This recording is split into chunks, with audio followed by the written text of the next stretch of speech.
Assalamualaikum warahmatullahi wabarakatuh. Saya Puji Widyastuti dari SDN 006 Buah Batu, Kota Bandung.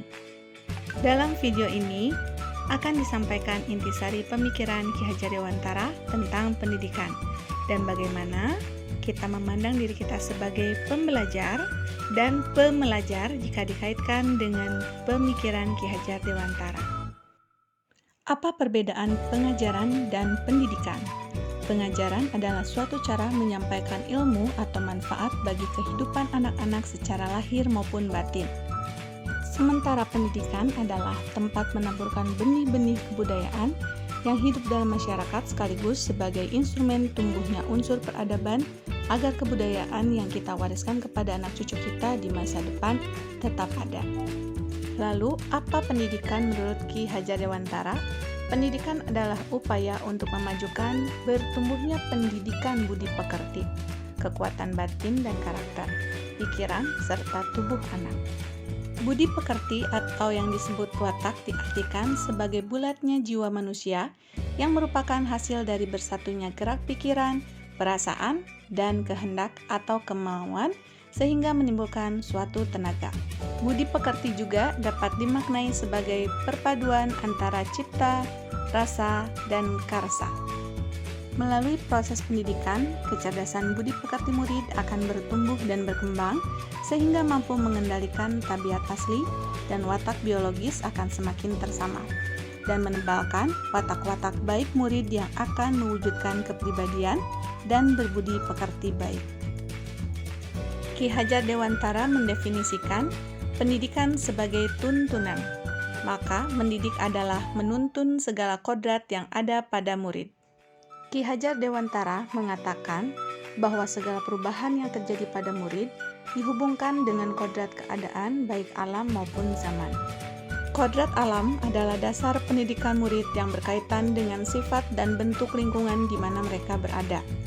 Kodrat zaman adalah bagian dasar pendidikan murid yang berhubungan dengan isi dan irama. Lalu, bagaimana cara kita menghubungkan dasar pendidikan murid dengan kodrat alam dan kodrat zaman?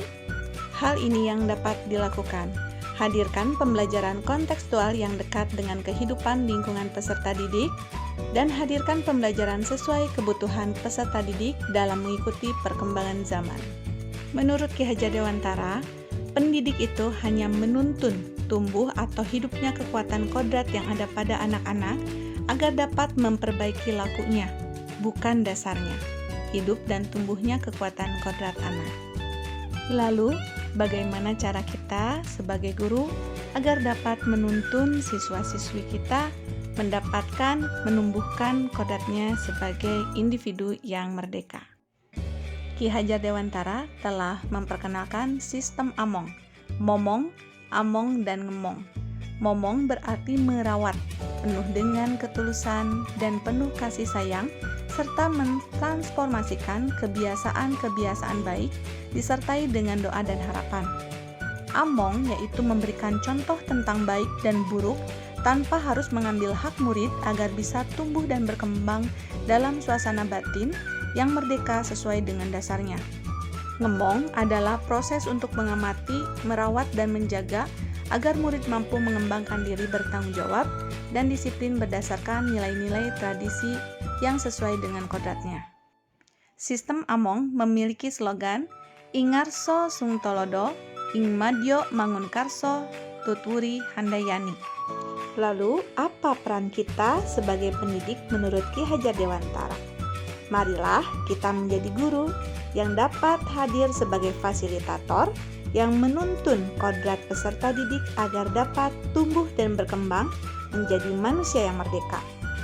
Dan hadirlah sebagai sosok pendidik yang menginspirasi, memotivasi, dan menjadi teladan bagi peserta didik. Terus berinovasi, adaptif, dan tidak pernah puas dengan ilmu yang kita miliki demi peserta didik kita.